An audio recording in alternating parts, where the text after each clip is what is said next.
नमस्कार, four sides TV में मैं आशुतोष आपका स्वागत करता हूं। आज हम बात करेंगे राज्यसभा के नंबर गेम की, जिसमें कांग्रेस कमजोर नजर आ रही है। कांग्रेस को 2 सीटों का नुकसान हो सकता है।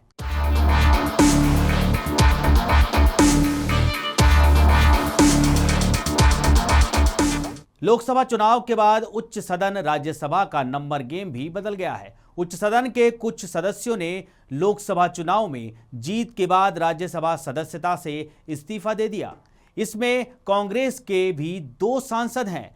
पार्टी के राज्यसभा सांसद केसी वेणुगोपाल और दीपेंद्र सिंह हुड्डा लोकसभा के लिए निर्वाचित हुए हैं। केसी वेणुगोपाल राजस्थान और दीपेंद्र सिंह हुड्डा हरियाणा से राज्यसभा सदस्य थे। इन दोनों नेताओं के इस्तीफे से रिक्त हुई सीट पर कांग्रेस के उम्मीदवारों की जीत संभव नजर नहीं आ रही है। ऐसे में पार्टी को 2 सीटों का नुकसान होना लगभग तय माना जा रहा है।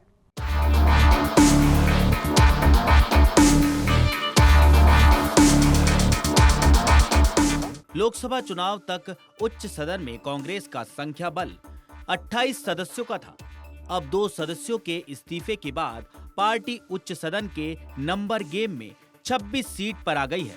कांग्रेस राज्यसभा में भारतीय जनता पार्टी के बाद दूसरे नंबर की पार्टी है। बीजेपी के राज्यसभा में 90 सदस्य हैं। लोकसभा चुनाव में बीजेपी को 63 सीटों का नुकसान हुआ था और पार्टी 2019 की 303 के मुकाबले इस बार 240 सीटें जीत सकी, लेकिन राज्यसभा में उसे 2 सीट का फायदा होना तय माना जा रहा है।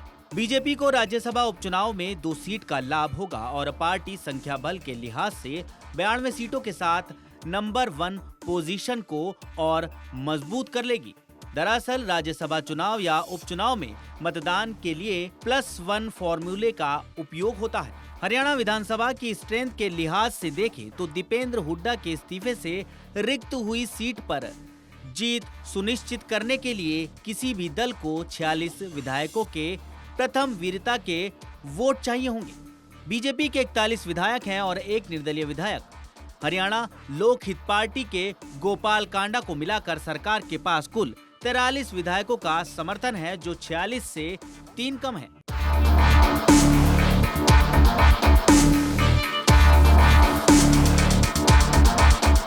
हरियाणा में बीजेपी अकेले दम पर जीतने की स्थिति में है। फिर भी कांग्रेस या कोई और पार्टी उसके खिलाफ उम्मीदवार उतारने में हिचक रही है।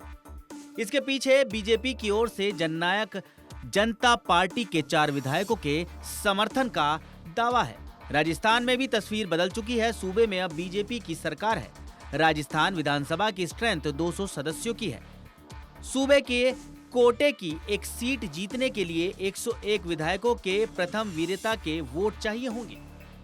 199 सीटों के लिए हुए चुनाव में ही बीजेपी को 115 सीटों पर जीत मिली थी, जो जीत के लिए जरूरी 101 विधायकों से कहीं अधिक है। कांग्रेस अध्यक्ष मल्लिकार्जुन खड़गे राज्यसभा में विपक्ष के नेता भी हैं। राज्यसभा में कांग्रेस के 26 सीटों पर आने से उनकी विपक्ष के नेता की कुर्सी पर भी संकट की बात होने लगी थी। राज्यसभा में विपक्ष के नेता का दर्जा पाने या बनाए रखने के लिए सदन की कुल स्ट्रेंथ का 10% संख्या बल चाहिए होता है। राज्यसभा में विपक्ष के नेता के लिए ये नंबर 25 है।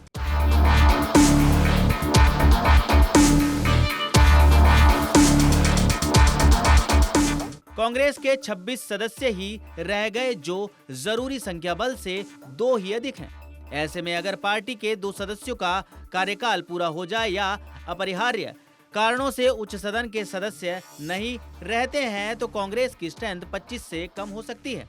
ऐसे में खड़गे का नेता प्रतिपक्ष पद पर बने रहना मुश्किल होता है। राजस्थान और हरियाणा से हो रहे 2 सीटों के नुकसान की भरपाई के लिए कांग्रेस की नजर तेलंगाना जैसे राज्य पर है। तेलंगाना में कांग्रेस की सरकार है और सूबे की सीटों पर राज्यसभा चुनाव हुए तो पार्टी के जीतने की संभावनाएं मजबूत हैं। खबरों में रहना है अपडेट तो देखते रहिए फोर साइड्स टीवी।